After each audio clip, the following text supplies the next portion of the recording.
باللہ من الشیطان الرجیم بسم اللہ الرحمن الرحیم شرع لکم من الدین ما وصى به نوحا والذی اوحینا الیک وما وصینا به ابراہیم وموسیٰ وعیسیٰ ان اقیموا الدین ولا تتفرقوا فیہ کبر علی المشرکین ما تدعوہم الیہ اللہ یجتبی الیہ من یشاء ویہدی الیہ من ینیب وما تفرقوا الا من بعد ما جاءہم العلم بغیا بینہم وَلَوْلَا كَلِمَةٌ سَبَقَتْ مِنْ رَبِّكَ إِلَىٰ أَجَلٍ مُّسَمًّى لَّقُضِيَ بَيْنَهُمْ وَإِنَّ الَّذِينَ أُورِثُوا الْكِتَابَ مِنْ بَعْدِهِمْ لَفِي شَكٍّ مِّنْهُ مُرِيبٍ فَلِذَلِكَ فَادْعُ وَاسْتَقِمْ كَمَا أُمِرْتَ وَلَا تَتَّبِعْ أَهْوَاءَهُمْ وَقُلْ آمَنْتُ بِمَا أَنزَلَ اللَّهُ مِنْ كِتَابٍ وَأُمِرْتُ لِأَعْدِلَ بَيْنَكُمْ اللَّهُ رَبُّنَا وَرَبُّكُمْ لَنَا أَعْمَالُنَا وَلَكُمْ أَعْمَالُكُمْ لَا حُجَّةَ بَيْنَنَا وَبَيْنَكُمْ اللَّهُ يَجْمَعُ بَيْنَنَا وَإِلَيْهِ الْمَصِيرُ الى قوله تعالى فما اوتيتم من شيء فمتاع الحياة الدنيا وما عند الله خير وابقى للذين آمنوا وعلى ربهم يتوكلون والذين يجتنبون كبائر الإثم والفواحش وإذا ما غضبوا هم يغفرون والذین استجابوا لربهم وأقاموا الصلاة وأمرهم شورى بينهم ومما رزقناهم ينفقون والذین إذا أصابهم البغي هم ينتصرون وجزاء سيئة سيئة مثلها فمن عفا وأصلح فأجره على الله إنه لا يحب الظالمين ولمن انتصر بعد ظلمه فأولئك ما عليهم من سبيل إنما السبيل على الذين يظلمون الناس ويبغون في الأرض بغير الحق أولئك لهم عذاب أليم وَلَمَنْ صَبَرَ وَغَفَرَ إِنَّ ذَلِكَ لَمِنْ عَزْمِ الْأُمُورِ صدق اللہ العظیم رب اشرح لي صدری ويسر لي أمری واحلل عقدة من لسانی يفقهوا قولی اللهم ربنا ألهمنا رشدنا وأعصمنا من شرور أنفسنا اللهم أرنا الحق حقا وارزقنا اتباعه وأرنا الباطل باطلا وارزقنا اجتنابه آمین یا رب العالمین۔ اقامت دین کے موضوع پر قرآن حکیم کی جو اہم ترین آیات ہیں وہ ابھی ہم نے تلاوت کی ہیں۔ اس سے پہلے کہ میں ان آیات کے بارے میں کچھ عرض کروں، تمہیداً اس حقیقت کو میں پھر آپ کے ذہن کے سامنے لانا چاہتا ہوں، اگرچہ اس موضوع پر چند ماہ قبل ایک تفصیلی گفتگو یہاں ہو چکی ہے کہ توحید کے دو حصے ہیں۔ ایک توحید ہے علمی توحید یا عقیدے کی توحید، ایک توحید ہے عملی توحید۔ چونکہ اصولی اعتبار سے یہ بات 100% درست ہے کہ اصل اہمیت عقیدے کی ہے، اصل اہمیت انسان کے فکر کی ہے، اصل اہمیت علم کی درستی کی ہے۔ لہذا ہمارے ہاں اب تک جو زور صرف ہوا ہے توحید کے ضمن میں، اور جتنی گفتگو ہوتی ہے اور عام طور پر اس موضوع پر جو مناظرے ہوتے ہیں یا گفتگویں ہوتی ہیں، رد و قدع ہوتی ہے، بحث و نزاع کے موضوع بنتا ہے، وہ در حقیقت توحید کا وہ پہلا حصہ ہے یعنی توحید فی العقیدہ. توحید کا جو دوسرا حصہ ہے توحید فی العمل، توحید کے عملی تقاضے، یہ وہ ہیں کہ اکثر و بیشتر وہ ہماری نگاہوں سے اوجھل رہ جاتے ہیں. آج ہمیں چاہیے کہ اس پہلو کو بھی ذرا اچھی طرح سمجھنے کی کوشش کریں. جہاں تک توحید فی العقیدہ کا تعلق ہے، یعنی اللہ کو ایک ماننا، اس کے بارے میں اس حقیقت کو تسلیم کرنا کہ وہ ہمیشہ سے ہے، ہمیشہ رہے گا، نہ وہ جنا گیا نہ اس نے کسی کو جنا، لم یلد ولم یولد. یہ توحید جو ہے جس کا سب سے بڑا خزانہ قرآن مجید میں سورہ اخلاص ہے، قل هو اللہ احد اللہ الصمد لم یلد ولم یولد ولم یکن لہ کفوا احد. اسی طریقے سے سورہ بنی اسرائیل کی آخری آیات وَقُلِ الْحَمْدُ لِلَّهِ الَّذِي لَمْ يَتَّخِذْ وَلَدًا. اب یہ سارا زور جو دیا جا رہا ہے اللہ کی توحید ذاتی، کہ ایک ذات کی حیثیت سے، ایک ہستی کی حیثیت سے وہ ایک یونیک ہستی ہے، تم کسی اور ہستی پر اس کا قیاس نہیں کر سکتے. پھر یہ کہ اس ذات کی جو صفات ہیں اس کے ضمن میں اس حقیقت کو تسلیم کرنا کہ اپنی صفات کے اعتبار سے بھی وہ منفرد ہے. اگرچہ لفظ مشترک ہیں جو ہم استعمال کرتے ہیں اللہ کی صفات کے لیے بھی اور بندوں کی صفات کے طور پر بھی. مثلا اللہ علیم ہے، عالم ہے، علام ہے. اسی طریقے سے انسانوں کے لیے یہ تمام الفاظ مستعمل ہیں. فلاں شخص بہت بڑا عالم ہے، فلاں بہت بڑے علامہ تھے. اب یہ لفظی اشتراک ہے کہ جو مغالطے کا سبب بن جاتا ہے. اگر یہ حقیقت سامنے نہ رہے کہ اللہ تعالیٰ کا وجود ذاتی ہے، کسی اور کا عطا کردہ نہیں، اسی طرح اس کی صفات ذاتی ہیں، کسی کی عطا کردہ نہیں. اللہ کا وجود قدیم ہے، ہمیشہ سے ہے، حادث نہیں ہے. اسی طرح اس کی جملہ صفات ہمیشہ سے ہیں، قدیم ہے، حادث نہیں ہے. اسی طرح اللہ کا وجود مطلق ہے، محدود نہیں ہے، مقید نہیں ہے، لا محدود ہے، لا متناہی ہے. اسی طرح اس کی صفات بھی محدود نہیں ہے، لمیٹڈ نہیں ہے، مقید نہیں ہے، بلکہ وہ بھی لا متناہی ہیں، مطلق ہیں، لا محدود ہیں. یہ وہ چیز ہے کہ جس کا تعلق ہے توحید فی العلم، توحید فی القدرت. اسی کا ایک آخری سرا جڑتا ہے توحید فی الوجود. لیکن یہ ساری بحثیں جو ہیں یہ علمی ہیں. اصل جو پہلو ہے جو عمل سے متعلق ہے وہ توحید فی العمل. وہ کیا ہے اس کا میں نے ایک تقریر میں یہاں ایک خاکہ پیش کیا تھا، لیکن چونکہ در حقیقت یہ اقامت دین یہ اس کا چوٹی کا عمل ہے، یہ اسی کا کلائمیکس ہے، اس لیے اس کو تدریجاً آج پھر ذرا ذہن میں واضح کر لیجیے.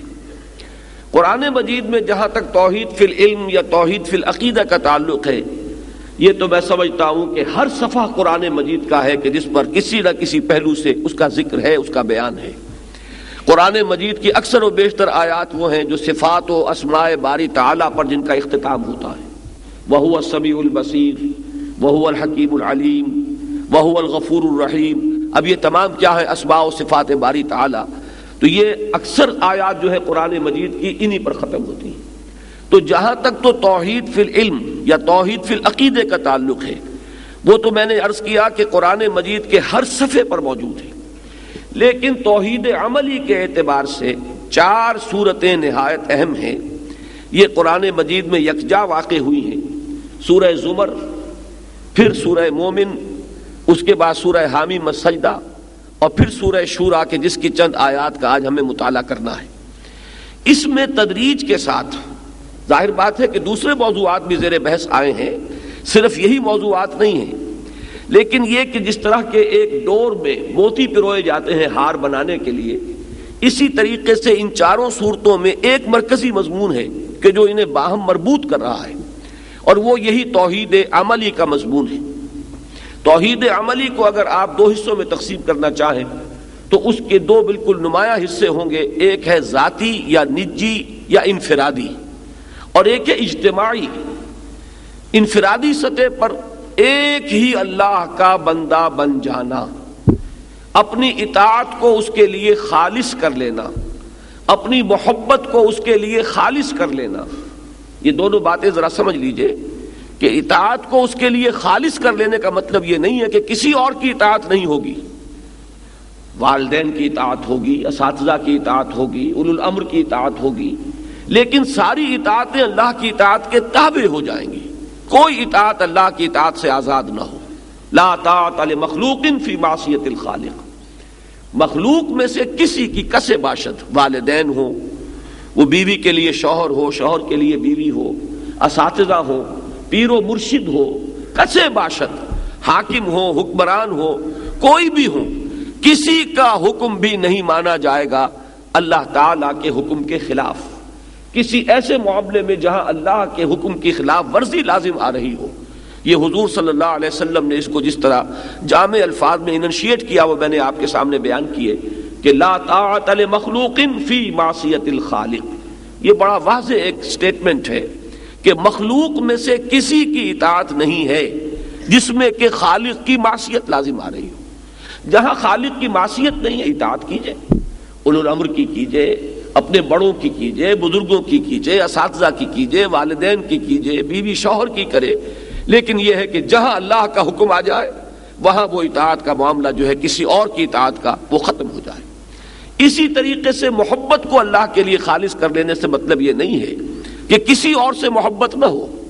محبت کیجئے، اہل و عیال سے کیجئے، اولاد سے کیجئے، بھائی بند سے کیجئے، والدین سے کیجئے، اپنی قوم سے کیجئے، اپنے وطن سے کیجئے، یہاں تک کہ کوئی اگر مال و اسباب دنیا میں سے کوئی شے آپ کو پسند ہے تو قطعاً حرام نہیں ہے، لیکن تمام محبتیں اللہ کی محبت کے تابع ہو جائیں. جیسے کہ سورہ بقرہ میں ارشاد فرمایا کہ والذین آمنوا اشد حبا للہ. جو لوگ حقیقتاً مومن ہوتے ہیں وہ سب سے زیادہ محبت اللہ کے ساتھ کرتے ہیں. ساری محبتیں اللہ کی محبت کے تابع ہو جائیں. کسی کی محبت اللہ کی محبت سے بالا نہ ہو، بلکہ بالا ہونا تو ایک زیادہ بڑی حقیقت ہو جائے گی. کسی کی محبت بھی اللہ کی محبت کے برابر نہ آ جائے، یہی شرک ہے. تمہارا جو یہ سنگھاسن ہے دل کا، اس پر سب سے بالا محبت جو ہے وہ اللہ کی رہے، باقی محبتیں تابع ہو جائیں تو یہ تو ہوگا توحید فی المحبت. اور اگر کسی اور کی محبت برابر آ گئی تو اس کے معنی ہو گئے کہ یہ شرک ہے فی المحبت.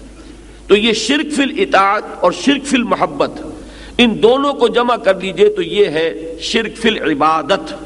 ولا یشرک بعبادت ربہ احدا. سورہ کہف کی جو آخری آیت ہے، قل انما انا بشر مثلکم یوحی الی انما الہکم الہ واحد فمن کان یرجو لقاء ربہ فلیعمل عملا صالحا ولا یشرک بعبادت ربہ احدا. یہ اللہ تعالیٰ کی بندگی میں شرک نہ کرنا، اللہ کی عبادت میں کسی کو شریک نہ ٹھہرانا، یہ ہے در حقیقت شرک. توحید فی العمل، توحید فی العمل کا تقاضا ہے کہ صرف ایک اللہ کے بندے بن جاؤ. تمہارا مطلوب و مقصود وہ ہو، تمہارا محبوب حقیقی وہ ہو، تمہارا معبود حقیقی وہ ہو، تمہارا مطاع حقیقی وہ ہو. ساری اطاعتیں اس کی اطاعت کے تابع، ساری خواہشات اس کے احکام کے تابع، ساری محبتیں اس کی محبت کے تابع. اگر یہ صورت ہے تو انفرادی سطح پر توحید عملی کا تقاضا پورا ہو گیا. اور اگر یہ نہیں ہے تو ایک آدمی عقیدے کے طور پر اللہ کو ایک مان رہا ہو، اس کی صفات میں بھی کسی کو ساجی نہ کر رہا ہو، تب بھی اس کی توحید حقیقتاً مکمل نہیں ہوگی. اس بات کی طرف میں نے اشارہ کیا تھا، شاید آپ کو یاد ہو کہ حضور کے معروف خطبات میں یہ الفاظ آتے ہیں کہ یا ایھا الناس وحد اللہ. اللہ کی توحید پہ زیادہ سے زیادہ کاربند ہونے کی کوشش کرو.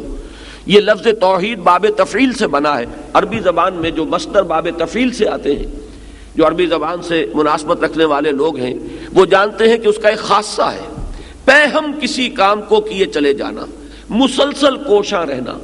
جیسے تعلیم، کسی کے ذہن میں کوئی بات اتارنے کے لیے مسلسل کوشش، ہیمر کیے چلے جانا. ایک اعلام ہے، کسی کو کوئی چیز بتایا اور آپ فارغ ہو گئے، آپ کی ذمہ داری ختم ہو گئی، یہ اعلام ہے، بتا دینا. اور تعلیم یہ ہے کہ اسے سمجھانا ہے، اس کے ذہن نشین کرنا ہے، اس کا اگر کوئی اشکال ہے اس کو رفع کرنا ہے، اس کا کوئی سوال ہے اس کا جواب دینا ہے، کہیں ابہام ہے تو اس کی وضاحت کرنی. یہ تعلیم ہے.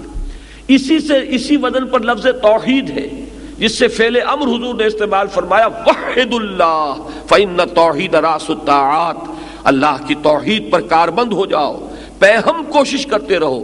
اس لیے کہ جو میں نے آپ کے سامنے تصور رکھا ہے توحید فی العمل کا، انفرادی سطح پر سوچئے کہ کس قدر مشکل کام ہے۔ ہمارا حال تو یہ ہے کہ زبان سے تو یقیناً ہم قائل ہیں اللہ کی توحید کے، اور دل میں بھی علمی اعتبار سے یقیناً ہمارے دلوں میں اللہ کی توحید موجود ہے، لیکن اصل جہاں مشکل آتی ہے وہ توحید فی العمل ہے۔ ہماری محبتیں ہیں کہ جو سامنے آ کر کھڑی ہو جاتی ہیں، وہ اطاعتیں ہیں جو اپنا تقاضا کرتی ہیں، ہمارا اپنا نفس خود ہم سے تقاضا کرتا ہے، میرا کہنا ماننا ہوگا، میرا حکم جو ہے اس کو تسلیم کرنا ہوگا، میں نہیں جانتا کہ کیا اللہ کا حکم اور کیا رسول کا حکم، کیا واجب ہے اور کیا حرام ہے، جو میری خواہشیں پوری کرنی ہوگی، جس کو کہ مولانا روم نے کہا ہے کہ نفس ما ہم کم ترس فرعون نیست لیکن ایرعون نیست، میرا نفس بھی فرعون سے کم نہیں ہے۔ جیسے فرعون نے یہ کہا تھا کہ الیس لی ملک مصر، کیا مصر کی بادشاہی میری نہیں ہے، یہاں میرا حکم چلے گا، میں نہیں جانتا کون اللہ کون رسول کون موسیٰ کون ہارون، میں کسی کو تسلیم نہیں کرتا، یہاں کا بادشاہ میں ہوں، یہاں کی حکومت میرے ہاتھ میں ہے، یہاں میری مرضی کے مطابق قانون چلے گا۔ اسی طریقے سے میرا یہ نفس کہتا ہے کہ میں نہیں جانتا کیا حلال کیا حرام، کیا جائز کیا ناجائز، کیا اللہ کا حکم کیا رسول کا فرمان، میری جو خواہش ہے وہ پوری کرنی ہوگی۔ اب اگر ہم دست بستہ اپنے نفس کے حضور میں کھڑے رہیں، اگر ہم اس کی ہر جو خواہش ہے اس کو پورا کرنے پر آمادہ ہو جائیں، بغیر یہ دیکھے ہوئے کہ حرام ہے یا حلال ہے، جائز ہے کہ ناجائز ہے، تو معلوم ہوا کہ ہمارا مطاع ہمارا نفس ہے، اور اگر اللہ کی اطاعت سے آزاد ہو کر ہمارا نفس ہمارا مطاع بن گیا تو در حقیقت وہ ہمارا معبود ہے۔ اسی لیے قرآن مجید میں ایک سے زائد مقام پر یہ مضمون آیا ہے، ارأیت من اتخذ الہہ ہواہ، کیا آپ نے دیکھا اس شخص کو جس نے اپنی خواہش نفس کو اپنا معبود بنا لیا ہے۔ یہاں لفظ الہ آیا ہے، وہی کہ جو ہمارے کلمہ طیبہ میں اور کلمہ شہادت میں جو اہم ترین لفظ ہے لا الہ الا اللہ، نہیں ہے کوئی الہ سوائے اللہ کے۔ اس آیت نے فرمایا ارأیت من اتخذ الہہ ہواہ، کیا تم نے دیکھا جس نے اپنا الہ بنایا ہوا ہے اپنی خواہش نفس کو، کہہ رہا ہے زبان سے لا الہ الا اللہ، اور ہو سکتا ہے کہ اس کی تکرار کر رہا ہو، اس کی تسبیح کر رہا ہو، 1000 دانے کی تسبیح لے کر بیٹھا ہوا ہو، لیکن جیسے ہی نفس کا کوئی تقاضا اندر سے ابھرے اور یہ اس کے سامنے ہمتن اطاعت بن جائے تو معلوم ہوا کہ در حقیقت اس کا معبود کہہ رہا ہے لا الہ الا اللہ، حقیقت میں اس کا معبود اس کا نفس ہے۔ اسی طریقے سے محبت کا معاملہ ہے۔ حضور صلی اللہ علیہ وسلم نے اتنا واضح کر دیا ایک فرمان میں، آپ نے فرمایا تعس عبد الدینار وعبد الدرہم، ہلاک ہو گیا یا ہلاک ہو جائے درہم و دینار کا بندہ۔ عربی زبان میں فعل ماضی جو ہے وہ انشاء کے لیے بھی آتا ہے، تمنا یا آرزو یا دعا یا بد دعا، تو اس اعتبار سے ترجمے اس کے دو ہوں گے، ہلاک ہو گیا یا ہلاک ہو جائے۔ ہلاک ہو جائے کے اعتبار سے یہ بد دعا بن جائے گی، ہلاک ہو گیا اس کے اعتبار سے خبر بنے گی۔ دونوں اعتبار سے اپنے ذہن میں رکھتے ہوئے ذرا دیکھیے کس کے بارے میں حضور نے یہ فرمایا کہ ہلاک ہو گیا یا ہلاک ہو جائے، کون؟ جو درہم و دینار کا بندہ ہے۔ یہاں لفظ عبد استعمال کیا کہ کہنے کو نام عبد الرحمن ہے، حقیقت میں عبد الدینار ہے، اس لیے کہ دولت کی محبت، پیسے کی محبت، روپے پیسے کی محبت، درہم و دینار کی محبت اتنی اس کے دل میں ہے کہ وہ اس محبت کی وجہ سے اللہ کے حکم کو ٹھکرا دیتا ہے، جائز و ناجائز کی حدود کو پامال کرتا ہے، صحیح و غلط کی تمیز ختم کر دیتا ہے۔ کس وجہ سے؟ کہ مال محبوب ہے۔ معلوم ہوا کہ مال کی محبت اس کے دل میں اللہ کی محبت سے بالا تر ہو گئی۔ یہی تو شرک ہے۔ بتوں سے تجھ کو امید خدا سے نومیدی، مجھے بتا تو صحیح اور کافری کیا ہے۔ شرک کی اصل حقیقت یہ ہے۔ تو یہ ہے شرک فی العمل، اور توحید فی العمل کا تقاضا کیا ہے؟ تمام اطاعت اللہ کی اطاعت کے تابع، تمام محبت اللہ کی محبت کے تابع، یہ ہے توحید عملی انفرادی سطح پر۔ اب دیکھیے میں چند آیات آپ کو سناتا ہوں سورہ زمر کی، اس میں کس شد و مد کے ساتھ یہ مضمون آیا ہے۔ قرآن مجید میں جن حضرات کو بھی مناسبت ہے اور جن کو تلاوت قرآن مجید کا اللہ تعالیٰ نے شوق عطا فرمایا ہے، وہ نوٹ کریں گے کہ اس شد و مد کے ساتھ یہ مضمون آپ کو کسی اور صورت میں نہیں ملے گا جس زوردار انداز میں کہ سورہ زمر میں بیان ہو رہا ہے۔ آغاز ہی دیکھیے، تنزیل الکتاب من اللہ العزیز الحکیم، انا انزلنا الیک الکتاب بالحق فاعبد اللہ مخلصا لہ الدین۔ اے نبی، ہم نے آپ پر یہ کتاب نازل فرمائی ہے حق کے ساتھ، پس بندگی کیجئے اللہ کی اپنی اطاعت کو اس کے لیے خالص کرتے ہوئے، الا للہ الدین الخالص، آگاہ ہو جاؤ، سن لو، اللہ کے ہاں منظور ہے صرف وہ دین، وہ اطاعت جو خالص ہو۔ میں دین کے بارے میں لفظی تشریح زیادہ کروں گا بعد میں، لیکن اس کا ایک مفہوم اطاعت ہے۔ اللہ کے ہاں دین صرف وہ جو خالص ہو، اطاعت وہ جو خالص ہو، یکسو ہو کر، یہ نہیں کہ کچھ اطاعت اپنے نفس کی، کچھ اطاعت اللہ کی، کچھ اطاعت رواج کی، کچھ اطاعت جو ہے زمانے کے چلن کی۔ یہ اتنی اطاعتیں اگر جمع ہو گئیں، اگر تو وہ ساری چیزیں اللہ کی اطاعت کے تابع رہیں تو وہ ایک ہی ہے، لیکن اگر یہ اطاعتیں اللہ کی اطاعت سے آزاد ہو کر آپ کی زندگی میں آ گئیں تو یہ دو رنگی اور سہ رنگی اور چورنگی اور پچ رنگی اطاعت جو ہے وہ اللہ کے ہاں قبول نہیں ہے۔ الا للہ الدین الخالص، آگاہ ہو جاؤ کہ اللہ کو تو مقبول ہے صرف وہ اطاعت جو پوری خالص اسی کے لیے ہو۔ اب اس سے تو شروع ہوئی ہے یہ صورت، آگے چلیے اس کے بعد پھر جو ہے بہت زوردار انداز میں، قل انی امرت ان اعبد اللہ مخلصا لہ الدین، اے نبی ان سے کہہ دیجئے مجھے تو یہ حکم ہوا ہے کہ میں صرف اللہ کی بندگی کروں، اس کے لیے اپنی اطاعت کو خالص کرتے ہوئے، وَأُمِرْتُ لِأَنْ أَكُونَ أَوَّلَ الْمُسْلِمِينَ، اور مجھے یہ حکم ہوا ہے کہ سب سے پہلے فرما برداری کی روش میں خود اختیار کروں۔ جس اسلام کی میں تمہیں دعوت دے رہا ہوں، اللہ کے سامنے گردن جھکا دینے کی جو دعوت لے کر میں کھڑا ہوا ہوں، تو مجھے اللہ نے حکم دیا ہے کہ سب سے پہلے اس معیار پر میں خود پورا اتر کر دکھاؤں۔ قل انی اخاف ان عصیت ربی عذاب یوم عظیم، اے نبی ان سے کہہ دیجئے کہ خود مجھے اندیشہ ہے اس بڑے دن کے عذاب کا اگر میں نے اللہ کے حکم کی نافرمانی کی۔ یعنی میں بھی ایگزمپٹ نہیں ہوں، میں بھی اللہ تعالیٰ کے اس قانون کا، اللہ کے ان احکام کا اسی طرح پابند ہوں جس طریقے سے کہ کوئی دوسرا شخص پابند ہے، اور اگر میں اس کی خلاف ورزی کروں، یعنی بالفرض کہنا چاہیے ہمیں، یہاں تو چونکہ اللہ تعالیٰ کا ایک پرجلال انداز کلام ہے، یہاں وہ لفظ بالفرض وغیرہ نہیں ہے، لیکن چونکہ خطاب واحد کے صیغے سے براہ راست حضور کے ساتھ ہو رہا ہے، لہذا ہمیں ترجمہ کرتے ہوئے بریکٹ میں بالفرض کا لفظ جو ہے بڑھانا ہوگا کہ اے نبی ان سے کہہ دیجئے کہ اگر بالفرض میں بھی اللہ کے احکام کی خلاف ورزی کروں تو میں بھی مستثنا نہیں ہوں، بلکہ مجھے بھی اللہ تعالیٰ کے عذاب کا اور اس بڑے دن کے عذاب کا اندیشہ ہے۔ آگے سنیے، قل اللہ اعبد مخلصا لہ دینی، پھر کہہ دیجئے اے نبی میں تو اللہ ہی کی بندگی کرتا ہوں، میں اللہ ہی کی عبادت کرتا ہوں، اس کے لیے اپنے دین کو، اپنی اطاعت کو خالص کرتے ہوئے، فاعبدوا ما شئتم من دونہ، تو تم جس کو چاہتے ہو پوجو، اس کے سوا جس کی چاہو بندگی کرو۔ اگر تم اس ایک خدا واحد کی بندگی کی طرف نہیں آنا چاہتے تو تمہارا راستہ اور ہے، میرا راستہ اور ہے۔ ذرا اور آگے چلیے، یہ سورہ مبارکہ جب ختم ہوتی ہے اس سے پہلے پھر یہ مضمون آیا ہے، اور یہ بہت ہی قرآن مجید کا، میں یہ عرض کروں گا کہ بڑا غیر معمولی مقام ہے کہ یہاں بڑا درست پیرایا ہے خطاب کا، بہت سخت انداز ہے۔ فرمایا